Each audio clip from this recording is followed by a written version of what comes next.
బిడ్డలారా, ఈ రోజు నువ్వు దేని చేత తరమబడుతున్నావో, దేని చేత కొట్టబడుతున్నావో, దేని చేత వేదనను అనుభవిస్తున్నావో, భయం గుప్పెట్లో బతుకుతున్నావో, నేను చెప్తున్నా, నా దేవుడు అంటున్నాడు, భయపడవద్దు, సాగిపో.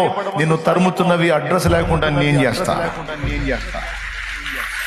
నిన్ను వెంటబడి తరుముతున్నవి అభావులయ్యేటట్టు నేను చేస్తా. వారు శూన్యమయ్యేటట్టు నేను చేస్తా. నీ పక్షాన నేను నిలిచి ఉన్నా, నేను నీ తోడుగా ఉన్నా. నువ్వు భయపడవుతావు.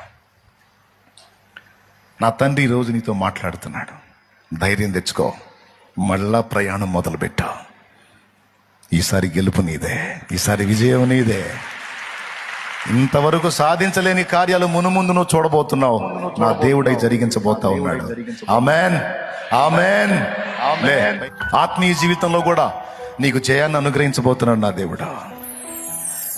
నువ్వు నడుస్తూ నడుస్తూ నడుస్తూ ఇప్పటికే కొంత మార్పు నీలో జరిగింది, కొంత చేంజ్ నీలో వచ్చింది, చేశాడు.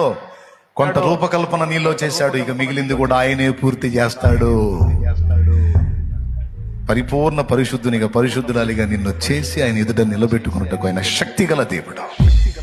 శక్తిగల దేవుడు. నీ చెయ్యి పట్టుకున్నది ఆయన. పోయిన వారం చెప్పాడు, నేను నీ చెయ్యి పట్టుకున్నా, నీతో నేను వాగ్దానం చేసింది నెరవేర్చే వరకు నీ చెయ్యి విడవనని చెప్పాడు. విడవని ఎడబాయిని దేవుడు.